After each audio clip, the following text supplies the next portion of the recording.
Welcome back to my channel life long road.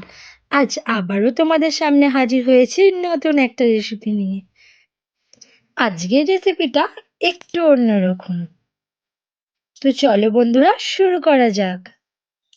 বুঝতেই পারছো কি রেসিপি হতে চলেছে? হ্যাঁ বন্ধুরা, আজকে আমি বানাবো বিউলির ডাল। বিউলির ডাল খেলে গরমকালে পেটও ঠান্ডা থাকে, শরীরও ঠান্ডা থাকে।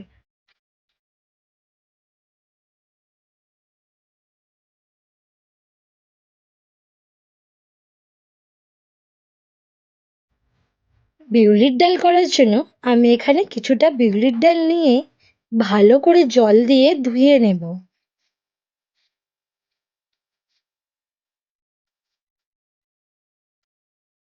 ডালটা ভালো করে ধোয়া হয়ে গেলে প্রেসার কুকারে দিয়ে পরিমাণ মতো জল আর একটু তেল দিয়ে লো ফ্লেমে 5টা সিটি দিয়ে ডালটা সেদ্ধ করে নেব।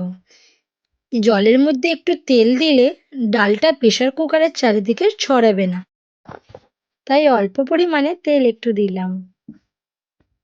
এখানে ডালটা সেদ্ধ হতে হতে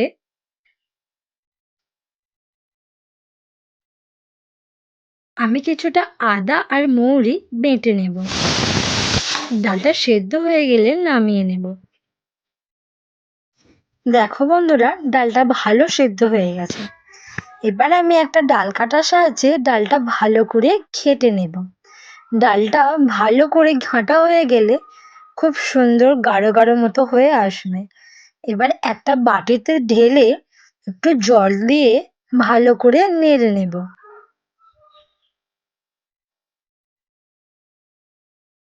তারপর লো ফ্লেমে কড়াই বসিয়ে তাতে তেল গরম করে একটা তেজপাতা, একটা শুকনো লঙ্কা, কিছুটা পাঁচফোড়ন দিয়ে ভালো করে ভাজা ভাজা করে নেব। ভাজা হয়ে গেলে সেদ্ধ করে রাখা ডালটা তেলের মধ্যে ঢেলে দেব। তেলের মধ্যে ঢেলে দিয়ে অল্প পরিমাণে হলুদ দিয়ে ভালোভাবে নাড়াচাড়া করে নেব। বেশি হলুদ দিলে ডালটা লাল হয়ে যাবে, তাই হলুদটা পরিমাণ মতো দেবে। তারপর নুন দিয়ে ডালটা ফুটে ঘন হয়ে আসলে বেটে রাখা আদা মৌরিটাতে জল দিয়ে ডালটার মধ্যে ঢেলে দেব। আদা মৌরিটা দেওয়ার পরে ব্যাস, ডালটা ফুটে আসলে নামিয়ে নেব। তাহলেই রেডি হয়ে যাবে আমাদের বিউলির ডাল।